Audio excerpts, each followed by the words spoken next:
On Michael Massey. And that's belted to right field. Into the corner. Gone. Number 8. And Massey puts the Royals on the board in the second.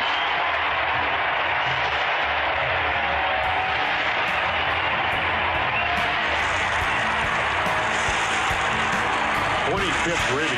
Very nice. Easy fluid swing. Your Kansas City Royals continue their winless run on 4th of July tonight, dropping the series against the Tampa Bay Rays in, I'm not going to say thrilling, it was in high-scoring fashion. Let's talk about it. My name is Jacob Milham. I am one half of the Royals Rundown podcast. Welcome to the Royals Recap, where we talk about each Royals game immediately after it happens. And yeah, we just saw the final pitch. We just saw Vinny Pasquantino ground out to first base to close out tonight's loss. This one, what a roller coaster. First off, I thought that this game was over with Alec Marsh having a stinker, unfortunately, of a start. This was not the Alec Marsh that we've been used to so far this year. This had a lot more to do with 2023 Alec Marsh. Home runs, walks, things like that, doing most of the damage against him tonight. How does he wrap up against it? Well, unfortunately, he only lasted 3 innings, giving up 3 earned runs and 3 walks in the process. Whew. But unfortunately, the folks behind him weren't any better. Carlos Hernandez pitching 1 2/3 tonight, 3 earned runs of his own, 3 walks of his own in that span. Will Smith coming in behind him, allowing 3 hits and an earned run of his own. Nick Anderson, another earned run. Angel Zerpa, he gave up 4 hits, but hey, no runs. We'll take that. And then once again, Sam Long is the reliever who probably had the best showing tonight, even though that was his final inning was anything but relaxing. It was anything but one-sided, if you will. And all in all, Royals give up 10 runs on 16 hits. 16. And the worst part is they walked 8 batters. The Rays starter tonight, Zach Eflin, has 8 walks all season in 92 innings. And this pitching staff managed to give up the same amount in 9. Also giving up 2 home runs in the process with only 6 strikeouts. I get it. The Rays scored 10 runs tonight. Do not get it twisted. It could have been so much worse. They left 13 runners on base. 13. And they were 6 for 18 with runners in scoring position. You heard that right. 18. Had nearly 20 opportunities with a man standing on second or third tonight. Whew. And you know what, we were heading into the top or the bottom of the 6th, excuse me. And the Rays came back, or the Royals came back, made it pretty interesting. Scored 3 runs. Then after that, things settled down. And the Royals bats did their part tonight. I'm sorry, I can't criticize them right now. Salvador Perez and MJ Melendez were the only starters tonight to not reach base safely.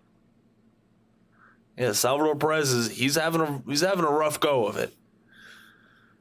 His numbers since the end of May have not been good. They really haven't. Nick Lofton out there in the leadoff spot. I mean, he went 1 for 5. That's not going to get it done. Bobby Witt Jr.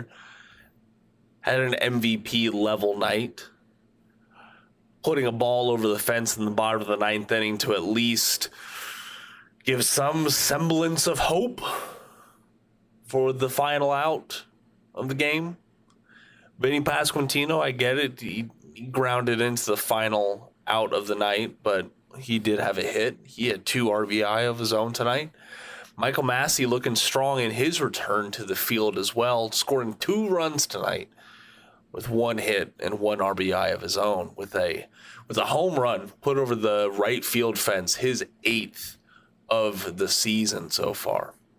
Hunter Renfroe, listen, I don't know if there's a hotline. I don't know if there's a mailing address or anything like that.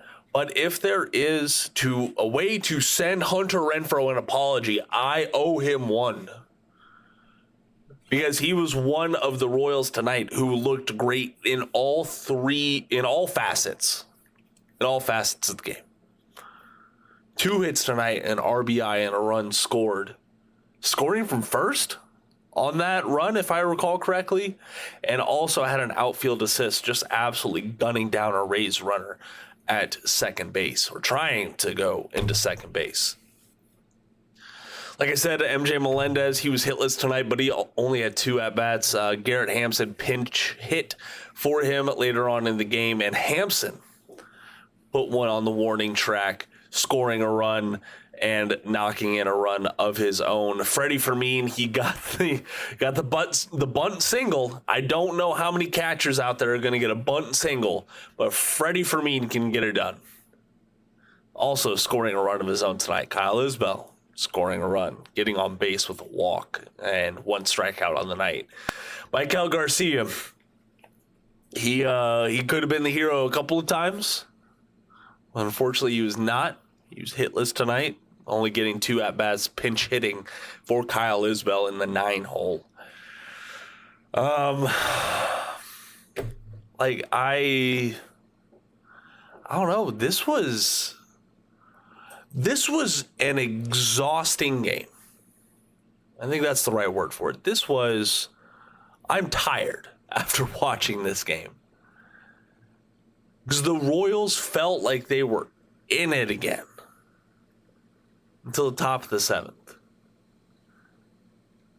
And that 10-7 deficit, I don't know, just seeing the Rays get to double digits tonight might have been the final straw. I am also going to say this. So one of the more impactful moments came in the bottom of the 6th with runners on the corners, and Bobby Witt Jr. was caught stealing second base. At that time, score was 9-7, and the Royals still had a decent or a competitive chance at that point. Before he was caught stealing, the Royals had about a 25% chance of winning, according to MLB.com.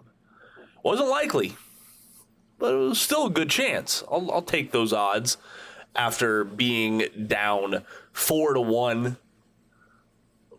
for the top of the 3rd inning. I don't disagree with the decision. I don't. It was a great throw. Bobby hasn't been caught stealing in nearly a month. And Bobby Witt Jr. is the fastest man in the game. I don't disagree with the decision to try and put runners on 2nd and 3rd with Vinny Pasquantino at the plate, where anything over the infield can score both of those runners, tying up the game 9-9 at that point. But it didn't work out that way. And I don't know if people are going to be talking about it.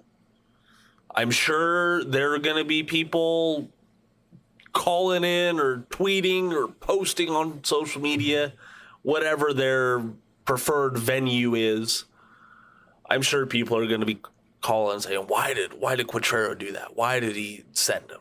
Like, well, every time you're going for a stolen base, it's not 100% certainty. Okay, this isn't MLB The Show where you can figure out some little glitch or hack to exploit every single time. Bobby Witt Jr. is about as damn close as you're going to get to a hack or a glitch. With his speed, getting it done on the base pass. He just didn't get it done in that situation. It happens. Royals right now are sitting at 6-4 on the homestand. Overall, a winning homestand. The first series loss of the homestand. Probably shouldn't be feeling as bad about this stretch as we are, but the Rays came in. They were a borderline wild card team. Now they look like they have some life. Expectations were high after the Guardians series win, and the Royals just didn't live up to that. But like I said, the Royals haven't won a 4th of July game since 2013. An insanely long time to not at least have one improbable win in that span. But here we are. That losing streak will continue for another calendar year. It is. Oh, folks, I need to hear from you in the Spotify Q&A. I need to hear from you on social media, whatever it may be. You could tweet at the podcast at Royal Rundown Pod, or you can shoot me an email, or if you're listening to us on Spotify, get in the question and answers and just let me know, how are you feeling after this game? I'm ready to move on to the Rockies. I'm ready for the Royals to get on the road and get out of whatever ruts they may be in. Getting away from home for a little bit, going and seeing a new town. Sometimes that helps. Sometimes it gives a little more life into a team. But also, I hope that they're going with the different 26 men than they got in the clubhouse right now. I'm hoping that, Quatraro had to go through a good chunk of the bullpen tonight. Hernandez, Smith, Anderson, Zerpa, and Long going tonight. This bullpen was used fairly heavily in comparison to previous series. So just like my co-host Jeremy Greco tweeted about on his account, I'm expecting at least one new reliever to go with them out to Colorado. Would like to see two. I wouldn't shake my head at 3. Calling up Will Klein, Walter Pennington, and Chris Bubich sounds like a good set of new faces in the bullpen, if you ask me. But like I said, all that to say, I just want to hear from you guys on that. This was a game where the Royals lineup rebounded and covered Alec Marsh. Okay, if the bullpen came in and even as a whole given up 2 more earned runs, Royals win. 2 earned runs across 6 innings from your bullpen is not that tight of a margin for error, in my opinion. I'm not saying they're going to be shut down every night, but a stray run here or there is to be expected. Listen, I'm rambling at this point. It's 4th of July. My dogs are being a little rambunctious with all the fireworks, but hopefully the fireworks die off soon. So we're going to get to whoever Bally's can wrangle up for a post-game interview. I'm sure we're going to hear from manager Matt Quatraro and hopefully 1 or 2 of these Royals position players. So stay tuned after the ad break. It's a grind right from the start. 4-pitch walk, and then another walk, it was out of sync. It's hard to put your finger on why. He just didn't quite have the feel for his delivery or his release. Tried to battle going through there, and he was working so hard to get through that 3 innings that, just feel like that was the best chance to keep us in the game. You mentioned out of sync just with his delivery, or? That's what I don't know exactly what he was feeling, but that's what it looked like to me. Usually he's more of a strike thrower than that, and if he loses it, he gets it back fairly quickly. It was a battle. I mean, he still made some good pitches. The breaking ball he struck out Josh Lowe was a really good pitch. It wasn't like he was throwing it off the backstop. It was just, you got to be sharp, especially against a team like that. That disengagement violation set up that first run. Especially, what did you see with? Yeah, I'm not sure exactly what they thought. I mean, I think he just probably forgot that he had done the inside move prior to the other pickoff. He just probably forgot, and the base runner was taking an aggressive secondary and jumping around. They run, and it probably just evaded him there. And the same with the pitch timer violation, things that we don't usually see very often. You mentioned battling back in that sixth inning there for your offense. What kind of led to this, the amount of run scoring and taking advantage of that offense? Well, we put good at-bats together. We took advantage of an error. Renfroe, got a 2-strike hit, and then we were able to put a couple more good at-bats together. Hampson hit the double. I mean, we put good swings on the ball. And from your vantage point, Bobby getting thrown out at second, what did you kind of see just from that play? That standpoint, he made a great throw, put it right on the money. Just with Marsh, like going back to that disengagement, what's your philosophy there? I mean, I know maybe he had forgotten that he had made that inside move, but when you've got to, you've already done it twice, and you think you can get him. Do you like going for the third time, thinking that you can? No, it has to be something where the guy gets caught off the bag and you can just spin, throw, and he's clearly out. I wouldn't, especially in the first inning of a game like that. Make them hit, make them earn their runs. Okay, let's get to y'all's Spotify Q&A responses. So it's been a little while since we had a Q&A. It's been kind of weird lately. Jeremy and I, we had the normal full-length episode come out Wednesday evening. So if you haven't gone and listened to that one yet, highly suggest it. But the last recap was a weird rain delay one, so just keep that in mind. I kept it fairly short and I kept it fairly blunt, to say the least.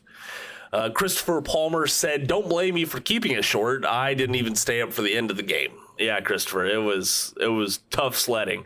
Thankfully, I had Wednesday off. I had taken leave for this week, and shoot, I don't think I got to bed till like 3 Wednesday morning because of that rain delay and just getting jazzed up. Mind the Mooses says, "Way to go, Jacob. I admit I went to sleep during the rain delay." Appreciate that, Moose. And then Luke 57 says, "Ain't much to say. Almost wish they'd called it a game at the rain delay. Just another bad bullpen game and no offense. Rough day to sit through a rain delay. CJ is not the answer at third." And yeah, we didn't see any of CJ Alexander tonight at third base. Nick Lofton was getting the play there, and then Michael Garcia, after he pinch hit, moved over there, if I recall correctly. So I am interested to see, Adam Frazier is available to come off the IL right now. If Adam comes back, is CJ the one down or off the 40-man? A lot of possible and needed roster moves before they head out to Colorado. I can't stress needed enough. Too many underperformers right now to go on the road for a lengthy stretch and expect good results. So I'm going to get on out of here. If you want to know more about all that, the big picture stuff, go check out RoyalsReview.com. I'm sure the rumblings tomorrow are going to be absolutely popping off, so don't miss that. My name is Jacob Milham. Thank you so much for listening to me ramble on tonight. And until next time I do so, go Royals!